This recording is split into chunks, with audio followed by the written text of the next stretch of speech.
सरकार के समर्थन में जो रोड शो था, आज शायद ही शांतिपुर का कोई व्यक्ति अपने घर में था। भारतीय जनता पार्टी को जिताने के लिए, जगन्नाथ सरकार जी को जिताने के लिए पूरा शांतिपुर आज सड़कों पर आया था। मैं शांतिपुर की जनता का बहुत बहुत धन्यवाद करता हूं। ये पौराणिक भूमि पर मुझे पूरा भरोसा है कि 2 मई को कमल खिलेगा और जगन्नाथ सरकार जी जीत कर आएंगे।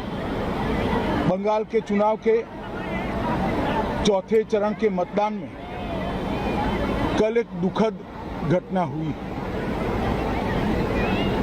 एक बूथ पर कुछ अज्ञात लोगों ने हमला किया।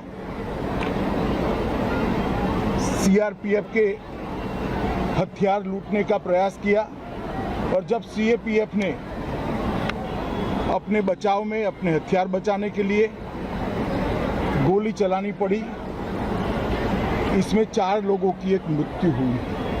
ये बहुत दुखद घटना है। मगर इससे ज्यादा दुखद जिस प्रकार से इस घटना को पॉलिटिसाइज किया जा रहा है वो है।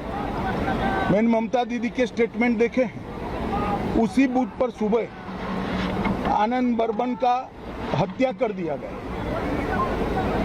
गुंडों द्वारा हत्या कर दिया, और वो इसलिए हत्या कर दिया गया कि वहां पर मतदान न हो पाए। उसी बूथ पर हमला किया गया और उसी बूथ पर सीआईएफएस के हथियार लूटने का प्रयास किया। मगर ममता दीदी सिर्फ 4 लोगों को श्रद्धांजलि देती है।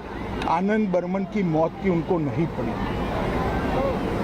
मृत्यु में भी तुष्टीकरण और वोट की राजनीति, बंगाल की राजनीति को ममता दीदी ने कितना नीचे गिराया है, ये इसका एक उदाहरण।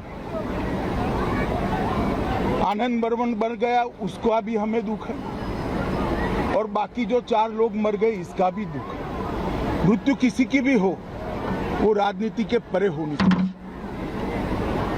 परंतु आनंद बर्मन पर ना एक भी आंसू बहाया, ना एक भी स्टेटमेंट किया, ना आज तक उसके मृत्यु पर श्रद्धांजलि या दुख व्यक्त किया है। क्योंकि आनंद बर्मन एक राजवंशी समाज का नवयुवा है, वो उनकी वोट बैंक के लिए अनुकूल नहीं था। इस प्रकार की राजनीति ये बंगाल का परंपरा नहीं है, बंगाल की संस्कृति नहीं। और उसी शीतलकुची सीट पर ममता दीदी ने कुछ ही दिन पहले भाषण किया था कि सीआईएफएस सीएपीएफ वाले आए तो उनको घेर लो, उन पर हमला करो। मैं पूछना चाहता हूं ममता दीदी को, एक शार्प सवाल पूछना चाहता हूं कि क्या आपका वो भाषण वो 4 लोगों के मृत्यु के लिए जिम्मेदार नहीं है क्या? अगर आप वो भाषण न करती तो 4 युवा सीआरपीएफ पर हमला करने का हिम्मत करते क्या? आपने उनको उकसाकर एक गोलीबारी का कारण दिया। मैं मानता हूं कि ममता दीदी के पास अभी भी समय है। जो 5वां युवा मर गया है उसको भी श्रद्धांजलि दे, उसकी भी बात करे, और बंगाल की जनता को इसके लिए, ये जो उन्होंने भाषण किया था, इसके लिए बंगाल की जनता के समक्ष माफी मांगे। और साथ में मैं बंगाल की जनता को विनती भी करना चाहता हूं। ये एक घटना छोड़कर बाय एंड लार्ज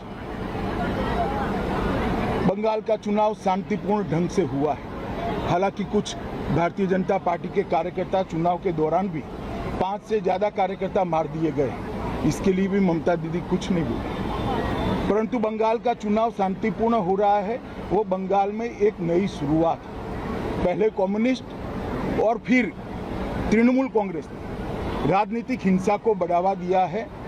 बंगाल इससे बाहर आ रहा है। बंगाल की जनता को मेरा करबद्ध निवेदन है, बाकी के 4 चुनाव में भी शांतिपूर्ण ढंग से लोकतंत्र के उत्सव को मनाएं, चुनाव करें, अपने पसंदीदा प्रत्याशी को जिताएं और बंगाल के अंदर शांतिपूर्ण चुनाव का एक नया इतिहास सर्जने का काम करें। साथ में मैं बंगाल की जनता को ये भी वादा करना चाहता हूं कि 2 मई के बाद जब भारतीय जनता पार्टी की सरकार यहाँ मोदी जी के नेतृत्व में बनेगी, ये चुनावी हिंसा, राजनीतिक हिंसा हमेशा के लिए बंगाल को छोड़कर चली जाएगी, क्योंकि राजनीति हिंसा करने वाले लोगों को आप निश्चित रूप से परास्त करने वाले हैं। मैं फिर से एक बार शांतिपूर्ण चुनाव के लिए सभी को अपील करता हूं, सभी दल के कार्यकर्ताओं को अपील करता हूं कि चुनाव आयोग के बनाए हुए नीति नियमों के अनुसार हम चले, इसका पालन करें और चुनाव को शांतिपूर्ण रखें। धन्यवाद।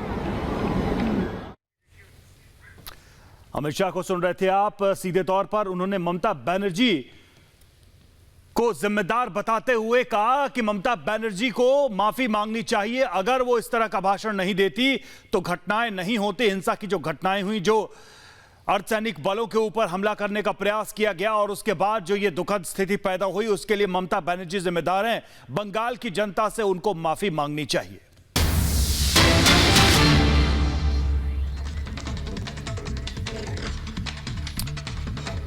कूच बिहार हिंसा पर बोले हैं गृह मंत्री अमित शाह। जवानों से हथियार छीनने की कोशिश हुई, ये साफ किया गृह मंत्री अमित शाह ने। उन्होंने कहा कि ममता ने लोगों को उकसाया और यही वजह है कि चुनाव के इस दौरान भी 5 बीजेपी कार्यकर्ताओं की हत्या हुई है, जिसके लिए जवाबदेही मुख्यमंत्री ममता बनर्जी की है।